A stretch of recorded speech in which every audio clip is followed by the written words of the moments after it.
साधना की भूमिका के परिधि बिंदुओं पर हमने बात की है। अब हम उसके केंद्रीय स्वरूप पर भी विचार करें। शरीर, विचार और भाव, इनकी शुद्धि और इनका शुद्ध स्वरूप उपलब्ध करना प्राथमिक भूमिका है। उतना भी हो तो जीवन में बहुत आनंद फलित होता है, उतना भी हो तो जीवन में बहुत दिव्यता आती है, उतना भी हो तो हम अलौकिक से संबंधित हो जाते हैं। लेकिन वो अलौकिक से संबंध है, अलौकिक में मिलन नहीं। वो अलौकिक से संबंधित होना है, लेकिन अलौकिक से एक हो जाना नहीं। वो परमात्मा को जानना है, लेकिन परमात्मा से सम्मिलित हो जाना नहीं। शुद्धि की भूमिका परमात्मा की तरफ उन्मुख करती है और परमात्मा पर दृष्टि को ले जाती है। उसके बाद शून्य की दृष्टि परमात्मा से मिलन कराती है और परमात्मा से एक कर देती है। पहली परिधि पर हम सत्य को जानते हैं, दूसरे केंद्र पर हम सत्य हो जाते हैं। अब हम उस दूसरी बात का विचार करें। पहले तत्व को मैंने शुद्धि कहा, दूसरे तत्व को शून्य कह रहा हूं। शून्य के भी तीन चरण होंगे, शरीर पर, विचार पर और भाव पर। शरीर की शून्यता, शरीर तादात्म्य का विरोध है। शरीर के साथ हमारा तादात्म्य है, एक आइडेंटिटी है। हमें ऐसा प्रतीत नहीं होता कि हमारा शरीर है, किसी तल पर हमें प्रतीत होता रहता है मैं शरीर हूं, मैं शरीर हूं। ये भाव विलीन हो जाए तो शरीर शून्यता घटित होगी। शरीर के साथ मेरा तादात्म्य टूट जाए तो शरीर शून्यता घटित होगी। सिकंदर जब भारत से वापस लौटता था तो उसने चाहा कि वो एक फकीर को भारत से ले जाए ताकि वो यूनान में दिखा सके कि फकीर, भारतीय फकीर कैसा होता है। यूं तो बहुत फकीर जाने को राजी थे, उत्सुक थे। सिकंदर आमंत्रित करे, शाही सम्मान से ले जाए तो कौन जाना पसंद ना करेगा। लेकिन जो जो उत्सुक थे, सिकंदर ने उन्हें ले जाना ठीक ना समझा, क्योंकि जो उत्सुक थे इससे ही जाहिर था कि वे फकीर नहीं थे। सिकंदर उस फकीर की कोशिश में रहा जिसे ले जाना अर्थ का हो। जब वो सीमांत प्रदेशों से वापस लौटता था तो एक फकीर का पता चला। लोगों ने कहा एक साधु है नदी के तट पर, अरण्य में, उसे ले जाएं। वो गया, उसने पहले अपने सैनिक भेजे और उस फकीर को कहलवाया। सैनिकों ने जाके कहा कि तुम्हारा धन्य भाग है। सैकड़ों ने निवेदन किया सिकंदर से कि हमें ले चलो, उसने भी किसी को चुना नहीं। और महान सिकंदर की कृपा तुम्हारे ऊपर हुई है और उसने चाहा है कि तुम चलो, शाही सम्मान से तुम्हें यूनान ले जाएं। उस फकीर ने कहा फकीर को ले जाने की ताकत किसी में भी नहीं है। सैनिक हैरान हुए, विजेता सिकंदर के सैनिक थे और एक नंगा फकीर ऐसा कहे। उन्होंने कहा भूल के ऐसे सब दोबारा मत निकालना, अन्यथा जीवन से हाथ खो बैठोगे। उस फकीर ने कहा जिस जीवन को हम छोड़ चुके उससे अब छुड़ाने वाला कोई भी नहीं है। और जाके अपने सिकंदर को कहो, उसको जाके कहो कि तुम्हारी ताकतें सब जीत लें, उसे नहीं जीत सकती हैं जिसने अपने को जीत लिया हो। कहा जाके कहो कि तुम्हारी ताकतें सब जीत लें, लेकिन उसे नहीं जीत सकती हैं जिसने अपने को जीत लिया हो। सिकंदर हैरान हुआ, ये बातें अजीब थी। लेकिन एक अर्थ में अर्थपूर्ण भी थी क्योंकि फकीर से मिलना हो गया था। ऐसे आदमी की तलाश भी थी। सिकंदर खुद गया, उसके हाथ में नंगी तलवार थी और उसने जाकर उस फकीर को कहा कि अगर नहीं गए तो शरीर से हम सिर को अलग कर देंगे। उसने कहा कर दो, जिस भांति तुम देखोगे कि तुमने शरीर से सिर अलग कर दिया, उसी भांति हम भी देखेंगे कि शरीर से सिर अलग कर दिया गया है। उसने कहा हम भी देखेंगे और हम भी दर्शक होंगे उस घटना के, लेकिन तुम हमें नहीं मार सकोगे क्योंकि हम तो केवल दर्शक हैं। उसने कहा हम भी देखेंगे कि शरीर से सिर अलग कर दिया गया है, लेकिन इस भूल में मत रहना कि तुमने हमारा कुछ बिगाड़ा। जहां तक कोई कुछ बिगाड़ सकता है वहां तक हमारा होना नहीं है। इसलिए कृष्ण ने कहा कि जिसे अग्नि ना जला सके और जिसे बाण छेद ना सके और जिसे तलवार तोड़ ना सके, वैसी कोई सत्ता, वैसी कोई अंतरात्मा हमारे भीतर है। जिसे अग्नि ना जला सके और जिसे बाण ना भेज सके, वैसी कोई अविच्छेद सत्ता हमारे भीतर है। उस सत्ता का बोध और शरीर से तादात्म्य का टूट जाना, ये भाव टूट जाना कि मैं देह हूं, शरीर की शून्यता है। इसे तोड़ने के लिए कुछ करना होगा, इसे तोड़ने के लिए कुछ साधना होगा। और शरीर जितना शुद्ध होगा उतनी आसानी से शरीर से संबंध विच्छिन्न हो सकता है। शरीर जितने शुद्ध स्थिति में होगा उतनी शीघ्रता से यह जाना जा सकता है कि मैं शरीर नहीं हूं। इसलिए वो शरीर शुद्धि भूमिका थी, शरीर शून्यता उसका चरम फल है। कैसे हम साधेंगे कि मैं शरीर नहीं हूं, यह अनुभव हो जाए। एक बात, उठते बैठते सोते जागते अगर हम थोड़ा स्मरण पूर्वक देखें, अगर थोड़ी राइट माइंडफुलनेस हो, अगर थोड़ी स्मृति हो शरीर की क्रियाओं के प्रति, तो पहला चरण शून्यता लाने का क्रमशः विकसित होता है। जब आप रास्ते पर चलते हैं तो जरा अपने भीतर गौर से देखें, वहां कोई ऐसा भी है जो नहीं चल रहा है। आप चल रहे हैं, आपके हाथ पैर चल रहे हैं, आपके भीतर कोई ऐसा तत्व भी है जो बिल्कुल नहीं चल रहा, जो मात्र आपके चलने को देख रहा है। जब हाथ पैर में दर्द हो, पैर पे चोट लग गई हो, तो जरा भीतर सजग होकर देखें, चोट आपको लग गई है या चोट देह को लगी है, और आप चोट को जान रहे हैं। जब कोई पीड़ा हो शरीर पर, तो जरा सजग होकर देखें कि पीड़ा आपको हो रही है, आप केवल पीड़ा के साक्षी हैं, पीड़ा के दर्शक हैं। जब भूख लगे तो स्मरण पूर्वक देखें, भूख आपको लगी है या देह को लगी है, और आप केवल दर्शक हैं। और जब कोई खुशी आए तो उसको भी देखें और अनुभव करें कि वो खुशी कहां घटित हुई है। जीवन के उठते बैठते चलते सोते जागते जो भी घटनाएं हैं, उन सब में एक स्मृति पूर्वक इस बात का विवेक और इस बात की निरंतर चेष्टा देखने की कि घटनाएं कहां घट रही हैं, वे मुझ पर घट रही हैं या मैं केवल देखने वाला हूं। हमारी आत्म तादात्म्य की घनी है। अगर आप एक फिल्म भी देखते हो, एक नाटक देखते हो, तो ये हो सकता है कि आप फिल्म या नाटक देखते हुए रोने लगे, ये हो सकता है कि आप हंसने लगे, ये हो सकता है कि जब प्रकाश जले भवन में तो आप चोरी से अपने आंसू पोंछ लें कि कोई देख ना ले, आप रोए। एक चित्र को देखकर आपने तादात्म्य किया, चित्र के किसी नायक से, किसी पात्र से आपने तादात्म्य कर लिया, उस पर पीड़ा घटी होगी, वो पीड़ा आप तक संक्रमित हो गई और आप रोने लगे। मनुष्य के अंतस जीवन में भी शरीर पर जो घटित हो रहा है, चेतना उसे मुझ पर हो रहा है ऐसा मान के दुखी और पीड़ित है। सारे दुख का एक ही कारण है कि हमारा शरीर से तादात्म्य है, और सारे आनंद का भी एक ही कारण है कि शरीर से तादात्म्य विच्छिन्न हो जाए, हमें ये स्मरण आ जाए कि हम देह नहीं।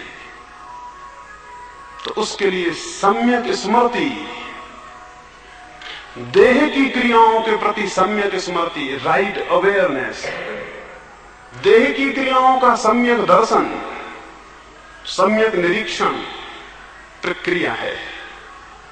देह शून्यता आएगी देह के प्रति सम्यक निरीक्षण से।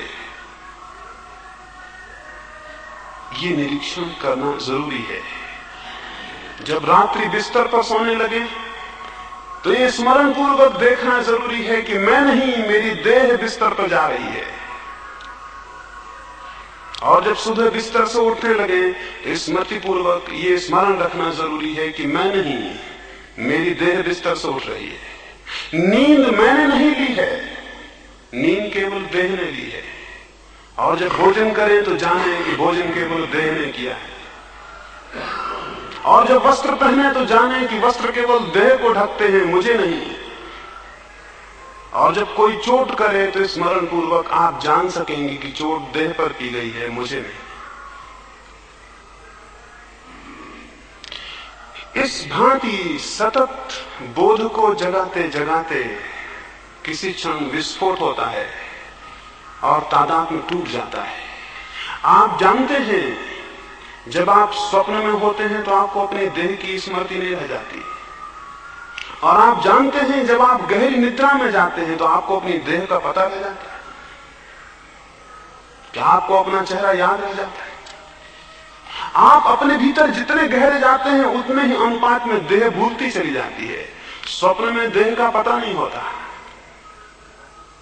और प्रगाढ़ निद्रा में, सुसुप्ति में देह का बिल्कुल ही पता नहीं होता है।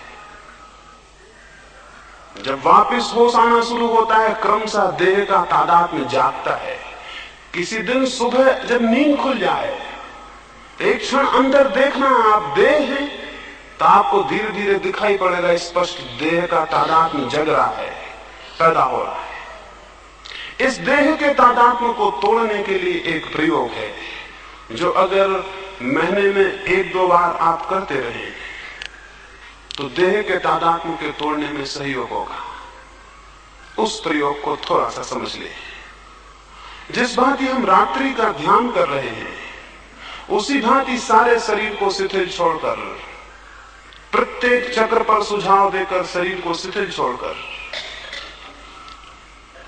अंधकार करके कमरे में ध्यान में प्रवेश करें। जब शरीर शिथिल हो जाए, जब श्वास शिथिल हो जाए और जब चित्त शांत हो जाए, तो एक भावना करें कि आप मर गए हैं, आपकी मृत्यु हो गई है। और स्मरण करें अपने भीतर कि अगर मैं मर गया हूं तो मेरे कौन से परिजन मेरे आसपास इकट्ठे हो जाएंगे। उन्हें, उनके चित्रों को अपने आसपास उठते हुए देखें। वे क्या करेंगे, उनमें कौन रोएगा, कौन चिल्लाएगा, कौन दुखी होगा, उन सबको बहुत स्पष्टता से देखें। वे सब आपको दिखाई पड़ने लगेंगे। फिर देखें कि मोहल्ले पड़ोस के और सारे परिजन इकट्ठे हो गए और उन्होंने लाश को आपकी उठा के अर्थी पर बांध दिया है। उसे भी देखें और देखें कि अर्थी भी चली और लोग उसे लेकर चले और उसे मरघट तक पहुंच जाने दें और उन्हें उसे चिता पर भी रखने दें। ये सब देखें। ये पूरा इमेजिनेशन है, ये पूरी कल्पना है। इस पूरी कल्पना को अगर थोड़े दिन प्रयोग करें तो बहुत स्पष्ट देखेंगे। और फिर देखें, उन्होंने चिता पर आपकी लाश को भी रख दिया और लपटें उठी हैं और आपकी लाश विलीन हो गई। जब ये कल्पना इस जगह पहुंचे कि लाश विलीन हो गई और धुआं उड़ गया आकाश में और लपटें हवाएं हो गई और राख पड़ी है, तब एकदम से सजग होकर अपने भीतर देखें कि क्या हो रहा है। उस वक्त आप अचानक पाएंगे आप देह नहीं है।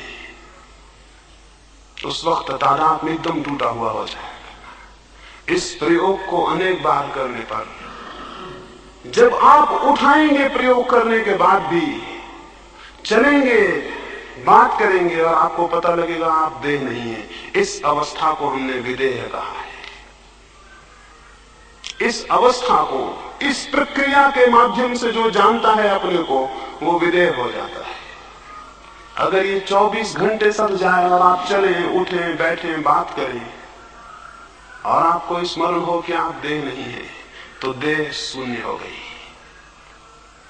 तो ये देह शून्य हो जाना अद्भुत है, ये अद्भुत है, इससे अद्भुत कोई घटना नहीं है। देह का तादाद में टूट जाना सबसे अद्भुत है। देह शुद्धि, विचार शुद्धि और भाव शुद्धि के बाद जब देह की शून्यता का ये प्रयोग करेंगे तो ये निश्चित सफल हो जाता है और तब जीवन में बड़े अद्भुत परिवर्तन होने शुरू हो जाते हैं। आपकी सारी भूलें और सारे पाप देह से बंधे हुए हैं। आपने जीवन में एक भी भूल और एक भी पाप नहीं किया होगा जो देह से बंधा हुआ न हो। अगर आपको स्मरण हो जाए कि आप देह नहीं है तो जीवन से कोई भी विकृति के उठने की संभावना शून्य हो जाएगी। तब अगर कोई आपको तलवार भोंक दे तो आप देखेंगे उसने देह में तलवार भोंक दी और आपको कुछ भी पता नहीं चलेगा कि आपको कुछ हुआ। आप अस्पर्शित रह जाएंगे। उस वक्त आप कमल के पत्ते की तरह पानी में होंगे। उस वक्त जब देह शून्यता का बोध होगा तब आप स्थिति प्रज्ञ की भांति जीवन में जिएंगे। तब बाहर के कोई आवर्त और बाहर के कोई तूफान और आंधियां आपको नहीं छू सकेंगी, क्योंकि वे केवल देह को छूती हैं। उनके संघात केवल देह तक होते हैं, उनकी चोटें केवल देह तक पड़ती हैं। लेकिन भूल से हम समझ लेते हैं कि वो हम पर पड़ी, इसलिए हम दुखी और पीड़ित और सुखी और सब होते हैं। ये आंतरिक साधना का, केंद्रीय साधना का पहला चरण है। हम देह शून्यता को साधें। ये सब जाना कठिन नहीं है। जो प्रयास करते हैं वे निश्चित सफल हो जाते हैं। दूसरा तत्व आंतरिक साधना का विचार शून्यता है। जिस भांति मैंने कहा कि सम्यक निरीक्षण से देह शून्यता घटित होती है, उसी तरह विचार के सम्यक निरीक्षण से विचार शून्यता घटित होती है। इस आंतरिक साधना का मूल तत्व सम्यक निरीक्षण है, राइट ऑब्जर्वेशन है। इन तीनों चरणों में शरीर पर, विचार पर और भाव पर सम्यक स्मरण और सम्यक निरीक्षण, देखना।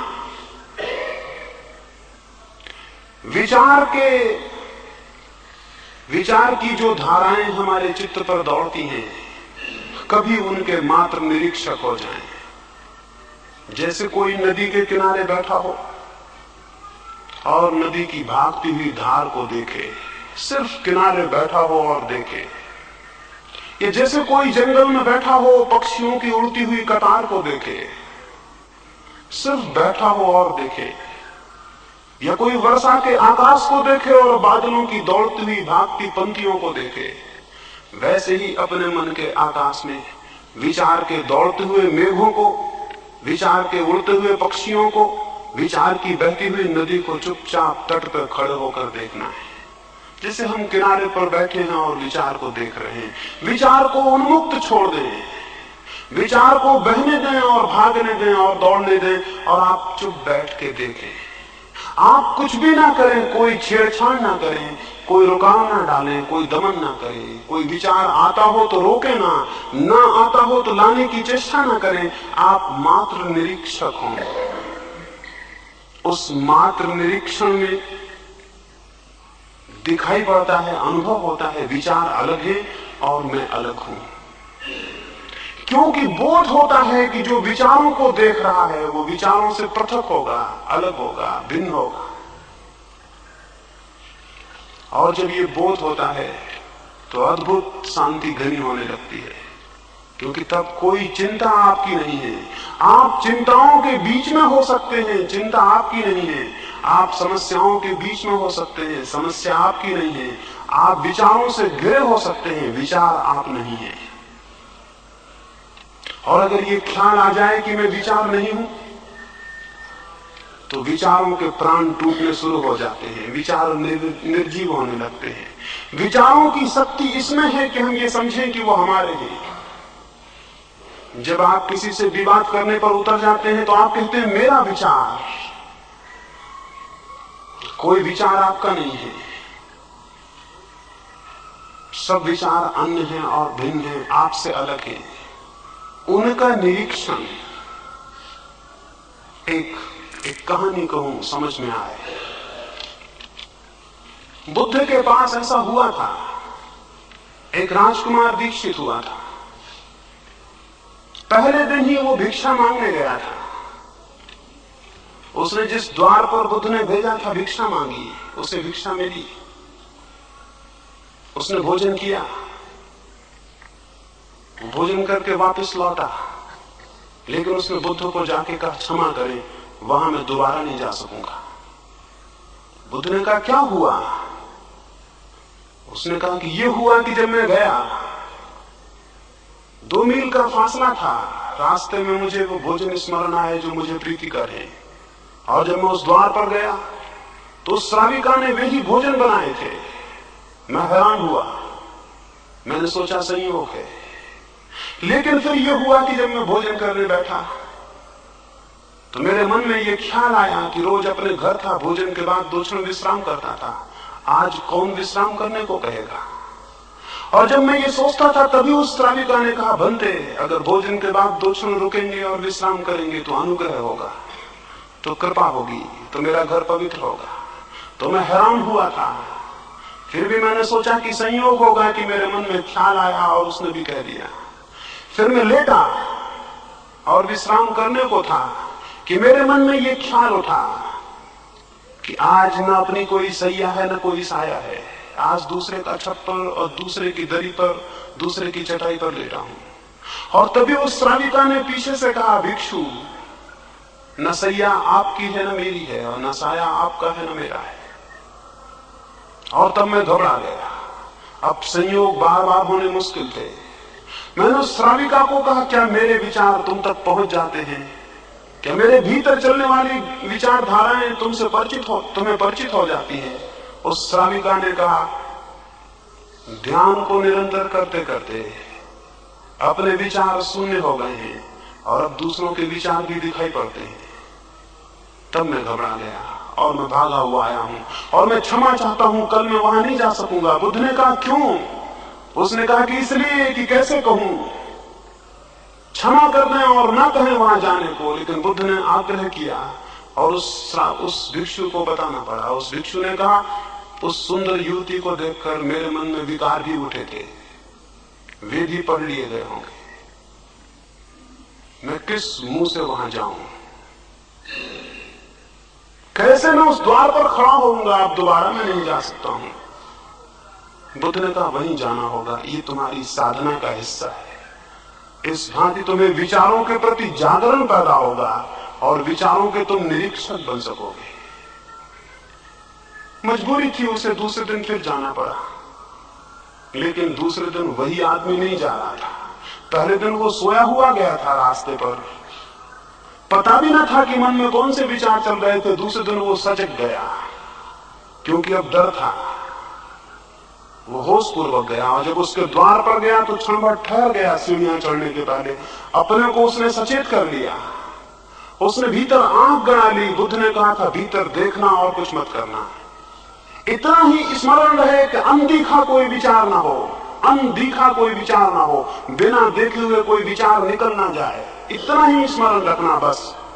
वो सीढ़ियां चढ़ा अपने भीतर देखता हुआ, उसे अपनी सांस भी दिखाई पड़ने लगी, उसे अपने हाथ पैर का हलन चलन भी दिखाई पड़ने लगा। उसने भोजन किया, एक कौर भी उठाया तो उसे दिखाई पड़ा जैसे कोई और भोजन कर रहा था और वो देखता था। जब आप दर्शक बनेंगे अपने ही, तो आपके भीतर 2 तत्व हो जाएंगे, एक जो क्रियमान है और एक जो केवल साक्षी है। आपके भीतर 2 हिस्से हो जाएंगे, एक जो करता है और एक जो केवल दृष्टा है। उस घड़ी उसने भोजन किया, लेकिन भोजन कोई और कर रहा था और देख कोई और रहा था। और हमारा मुल्क कहता है और सारी दुनिया के जिन लोगों ने जाना है वे कहते हैं कि जो देख रहा है वो आप हैं और जो कर रहा है वो आप नहीं है।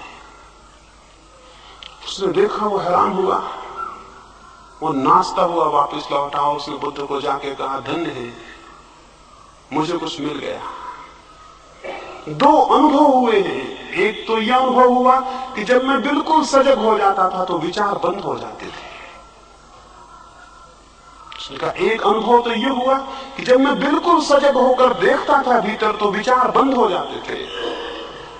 दूसरा अनुभव यह हुआ कि जब विचार बंद हो जाते थे तब मैंने देखा कर्ता अलग है और दृष्टा अलग है। बुद्ध ने कहा इतना ही सूत्र है, जो इसे साध लेता है वो सब साध लेता है। विचार के दृष्टा बनना है, विचारक नहीं। स्मरण रहे, विचारक नहीं, विचार के दृष्टा। इसलिए हम अपने ऋषियों को दृष्टा कहते हैं, विचारक नहीं। महावीर विचारक नहीं है, बुद्ध विचारक नहीं है, ये दृष्टा है। विचारक तो बीमार आदमी है। विचार वे करते हैं जो जानते नहीं है। जो जानते हैं वे विचार नहीं करते, वे देखते हैं। उन्हें दिखाई पड़ता है, उन्हें दर्शन होता है। और दर्शन की पद्धति अपने भीतर विचार का निरीक्षण है। तो उठते बैठते सोते जागते अपने भीतर जो भी विचार की धारा चलती हो उसे देखें और किसी भी विचार के साथ तादात्म्य ना करें कि इस विचार के साथ में एक हो गया। विचार को अलग चलने दें, आप अलग चलें। आपके भीतर दो धाराएं होनी चाहिए। साधारण आदमी के भीतर एक धारा होती है, मात्र विचार की। साधक के भीतर दो धाराएं होती हैं, विचार की और दर्शन की। साधक के भीतर दो पैरेलल, दो समानांतर धाराएं होती हैं, विचार की और दर्शन की। सामान्य आदमी के भीतर एक धारा होती है, मात्र विचार की। और सिद्ध के भीतर भी एक ही धारा होती है, मात्र दर्शन की। इसे समझ लें, साधारण आदमी के भीतर एक धारा होती है विचार की, दर्शन सोया हुआ होता है। साधक के भीतर दो धाराएं होती हैं समानांतर, विचार की और दर्शन की। सिद्ध के भीतर भी एक ही धारा रह जाती है, दर्शन की। विचार मृत हो जाता है। तो हमें विचार से दर्शन तक पहुंचना है, तो हमें विचार और दर्शन की समानांतर साधना करनी होगी। अगर विचार से दर्शन तक पहुंचना है तो हमें विचार की और दर्शन की समानांतर साधना करनी होगी। उसको मैं सम्यक निरीक्षण कह रहा हूं, उसको सम्यक स्मृति कह रहा हूं, उसको महावीर ने विवेक कहा है। विचार और विवेक, जो विचार को भी देखता है वो विवेक है। विचारक मिल जाने तो बहुत आसान है, जिनका विवेक जागृत हो वैसे लोग बहुत कठिन है। विवेक को जगाएं। कैसे जगाएंगे वो मैंने कहा, स्मरण पूर्वक विचार को देखने से। शरीर की क्रियाओं को देखेंगे, शरीर शून्य हो जाएगा। विचार की दौड़ को देखेंगे, विचार की प्रक्रिया को, थॉट प्रोसेस को देखेंगे तो विचार शून्य हो जाएगा। और अगर भाव का अंतर निरीक्षण करेंगे तो भाव शून्य हो जाएगा। अभी मैंने कहा कि घृणा की जगह प्रेम को आने दें और द्वेष की जगह मैत्री को आने दें भाव शुद्धि में। अब मैं कहूंगा इस सत्य को भी जाने कि जो प्रेम कर रहा है, जो घृणा कर रहा है,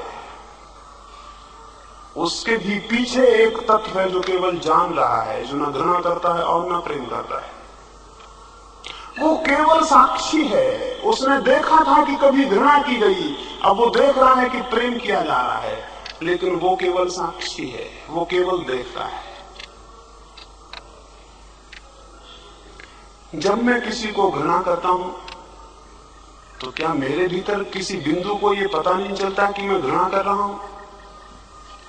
और जब मैं किसी को प्रेम करता हूं तो क्या मेरे भीतर किसी को ये पता नहीं चलता कि मैं प्रेम कर रहा हूं? जिसको पता चलता है वो प्रेम से पीछे है, घृणा से पीछे है। वही हमारी आत्मा है जो शरीर के और विचार के और भाव के सबके पीछे है। इसलिए पुराने ग्रंथों से कहते हैं नेति नेति, ना वो देह है, ना वो विचार है, ना वो भाव है, वो कुछ भी नहीं है। जहां कुछ भी नहीं शेष रह जाता वहीं केवल वो दर्शक, वो दृष्टा, वो साक्षी चैतन्य हमारी आत्मा है। तो भाव की धारा के प्रति भी दृष्टा बोध रखना है। आखिर में उसको बचा लेना है जो केवल दर्शन है, जो शुद्ध दर्शन मात्र है, उसे बचा लेना है। वही शुद्ध दर्शन प्रज्ञा है। उसी शुद्ध दर्शन को हमने ज्ञान कहा है, उसी शुद्ध दर्शन को हम आत्मा कहते हैं। योग का और धर्मों का चरम लक्ष्य वही है। अंतरंग साधना में मूल तत्व है सम्यक निरीक्षण। देह की क्रियाओं का, विचार की प्रक्रियाओं का, भाव की अंतरंग धाराओं का।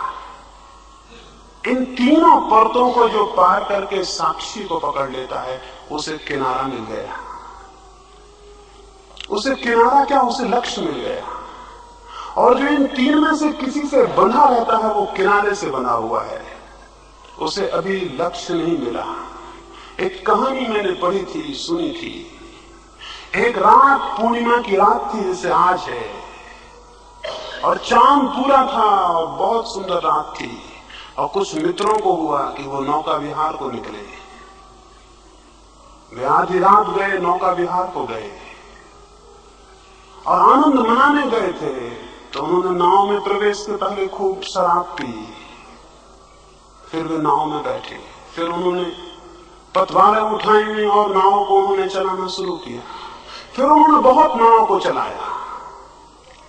फिर सुबह का वक्त आने लगा और ठंडी हवाएं आ गई और उनका नशा उखड़ा और उन्होंने सोचा हम कितने चले आए होंगे, रात भर नाव चलाई है। और उन्होंने गौर से देखा, वे उसी तट के किनारे खड़े थे जहां वे रात आए थे। और तब उन्होंने जाना कि वे भूल गए थे, पतवार तो उन्होंने बहुत चलाई थी, लेकिन नाव को नदी के किनारे से छोड़ना भूल गए थे। और जिसने अपनी नाव नदी के किनारे से नहीं छोड़ ली है, वो अनंत परमात्मा के सागर में कितना ही तड़पे, कितना ही चिल्लाए, उसकी कोई गति नहीं होगी। आपकी चेतना की नाव कहां बंधी है? देह से बंधी है, विचार से बंधी है, भाव से बंधी है। आपकी चेतना की नाव देह से बंधी है, विचार से बंधी है, भाव से बंधी है। ये आपका किनारा है। और नशे में आप कितनी ही पतवार चलाते रहे, एक जन्म अनंत जन्म, और अनंत जन्मों के बाद भी जब ठंडी हवाएं लगेंगी किसी सत विचार की, किसी सत दर्शन की, किसी प्रकाश किरण का जब धक्का लगेगा और आप जाग कर देखेंगे, तो पाएंगे अनंत जन्मों की पतवार चलाना व्यर्थ चला गया। हम उसी किनारे खड़े हैं, हम वहीं बंधे हैं जहां हमने शुरू किया था। और तब एक बात दिखाई पड़ेगी, नाव को खोलना भूल गए थे। नाव को खोलना सीखना जरूरी है। पतवार चलाना बहुत आसान, नाव को खोल लेना बहुत कठिन। साधारणतः नाव को खोल लेना बहुत आसान होता है, पतवार चलाना थोड़ा कठिन होता है। बाकी जीवन की धारा में नाव को खोल लेना नदी से बहुत कठिन, पतवार चलाना बहुत सरल। बल्कि अगर हम यूं कहें, रामकृष्ण ने एक दफा कहा था, तुम अपनी नाव तो खोलो, अपने पाल तो खोल दो, और परमात्मा की हवाएं तुम्हें ले जाएंगी, तुम्हें पतवार भी नहीं चलानी होगी। तो ठीक ही कहा था। अगर हम नाव ही खोल लें तो हवाएं बह रही हैं परमात्मा की, और वो हमें ले जाएंगी और उन दूर दिगंत के गंतव्यों तक पहुंचा देंगी, जहां पहुंचे बिना कोई आदमी आनंद को उपलब्ध नहीं होता। लेकिन नाव को खोल लेना, अंतरंग साधना में हम नाव खोलते हैं। वे रात वो मित्र नाव खोल क्यों नहीं सके? उस रात वे नशे में थे, मूर्छा में थे। सुबह जब ठंडी हवाएं लगी और मूर्छा गई तो उन्होंने पाया कि नाव बंधी है। मैंने कहा सम्यक निरीक्षण मूर्छा का विरोध है। हम मूर्छा में हैं, इसलिए नाव को बांधे हुए हैं शरीर से, विचार से और भाव से। अगर सम्यक निरीक्षण की ठंडी हवाएं लगे और हम सजग हो जाएं, तो नाव को खोल लेना कठिन नहीं है। मूर्छा नाव को बांधे हुए है, अमूर्छा नाव को छोड़ देगी। अमूर्छा का उपाय सम्यक निरीक्षण, राइट अवेयरनेस समस्त क्रियाओं की। अंतरंग साधन एक ही है, सम्यक स्मरण, सम्यक स्मृति, सम्यक विवेक, सम्यक होश, अमूर्छा, इसे स्मरण रखें। ये सर्वाधिक महत्वपूर्ण है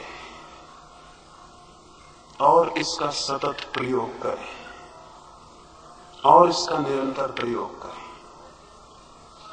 3 शुद्धियां, 3 शून्यताएं यदि घटित हो जाएं,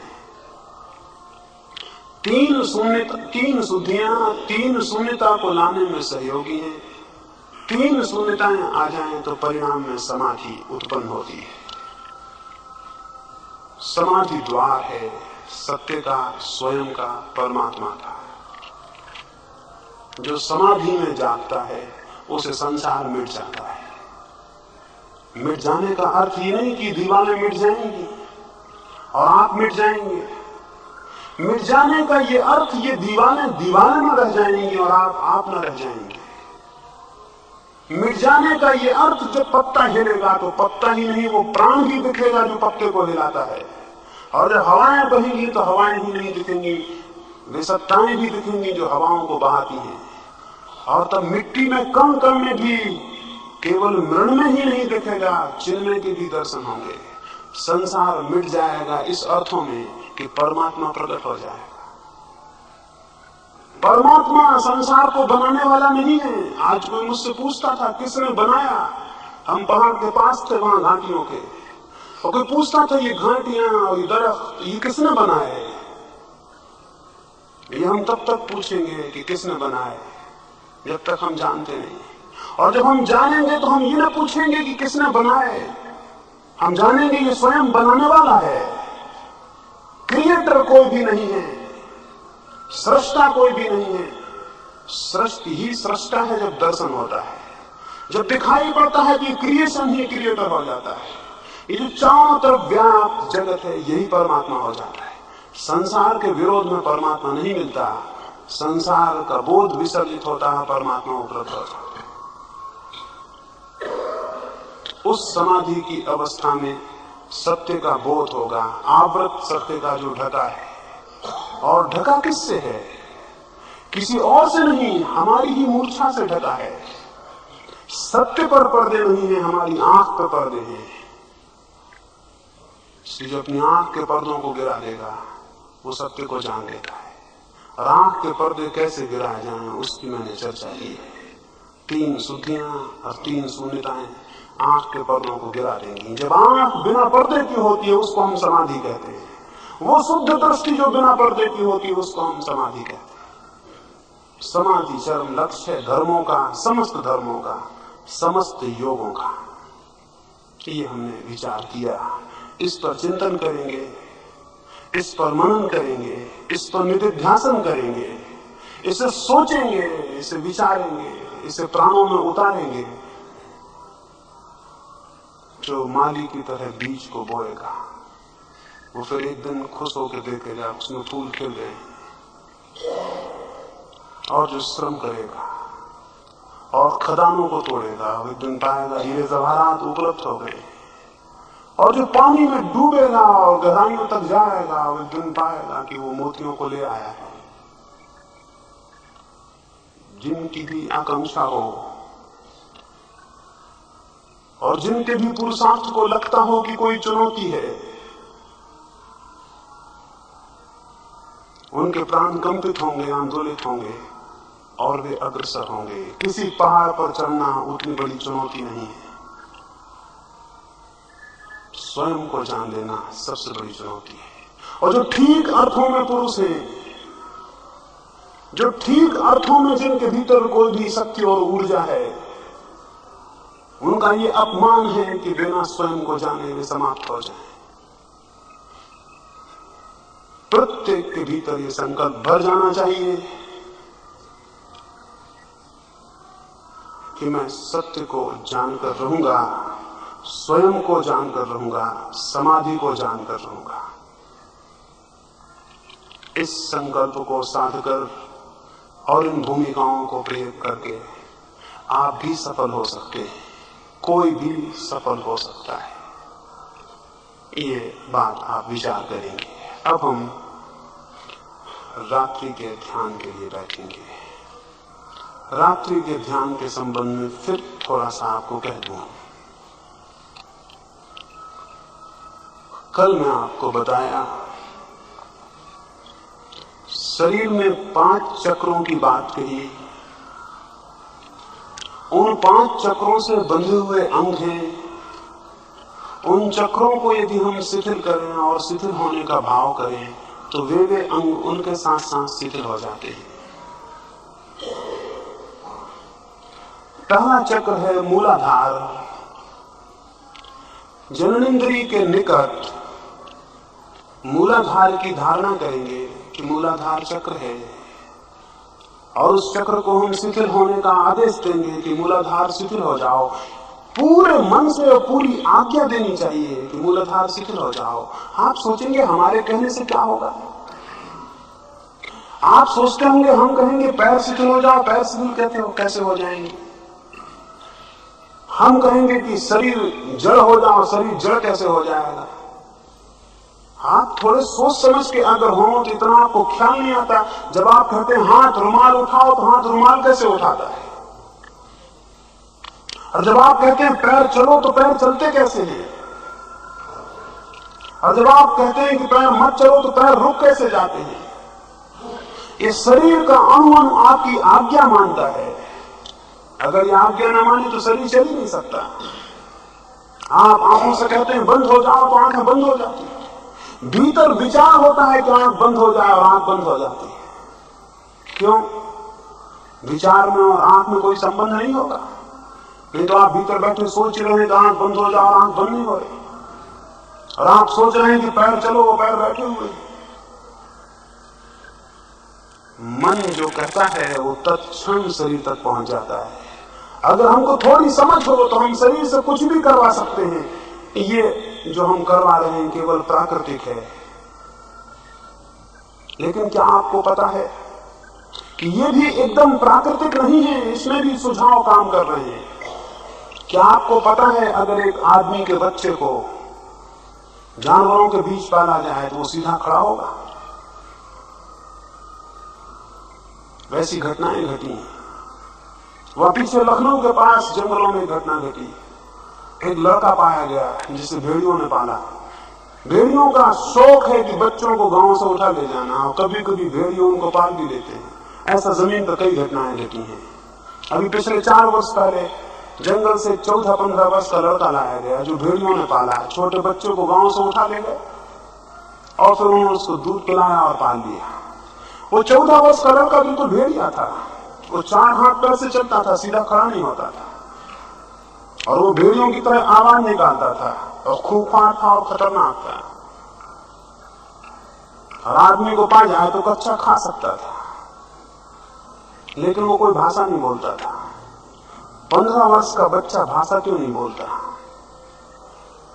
और अगर आप उससे कहें कि बोलो, बोलने की कोशिश करो तो भी क्या करेगा?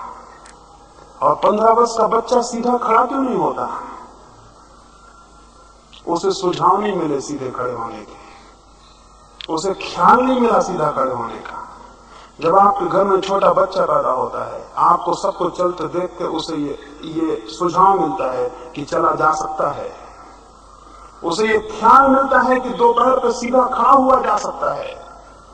ये विचार उसको मिल जाता है, ये उसके अंतःचेतन में प्रविष्ट हो जाता है और तब वो चलने की हिम्मत करता है और कोशिश करता है। और सब तरफ लोगों को चलते देखता है, हिम्मत बढ़ती है और वो धीरे धीरे चलना शुरू कर देता है। दूसरों को बोलते देखता है, उसे ख्याल होता है कि बोला जा सकता है और फिर वो चेष्टा करता है और उसकी वे ग्रंथियां जो बोल सकती हैं सक्रिय हो जाती हैं। हमारे भीतर बहुत सी ग्रंथियां हैं जो सक्रिय नहीं है। अभी मनुष्य का पूरा विकास नहीं हुआ है, स्मरण रखें। जो शरीर के विज्ञान को जानते हैं वो ये कहते हैं कि मनुष्य के मस्तिष्क का बहुत छोटा सा हिस्सा सक्रिय है, शेष हिस्सा बिल्कुल इनएक्टिव पड़ा हुआ है, उसका कोई क्रिया नहीं है। और वैज्ञानिक असमर्थ है ये जानने में कि वो शेष हिस्सा किस काम के लिए है, उसका कोई काम नहीं है। अभी आपकी खोपड़ी का बहुत सा हिस्सा बिल्कुल बंद पड़ा हुआ है। योग का कहना है कि वो सारा हिस्सा सक्रिय हो सकता है। और नीचे उतरे आदमी से तो जानवर का और भी थोड़ा हिस्सा सक्रिय है, उसका और ज्यादा हिस्सा निष्क्रिय है, और नीचे उतरे तो जितने नीचे उतरते हैं उतने ही जानवर जितने नीचे तबके के हैं उनके मस्तिष्क का उतना ही हिस्सा निष्क्रिय पड़ा हुआ है।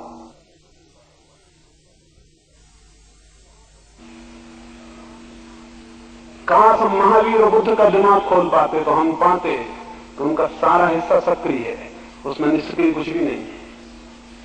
उनका पूरा मस्तिष्क काम कर रहा है पूरा, और हमारा छोटा छोटा टुकड़ा काम कर रहा है।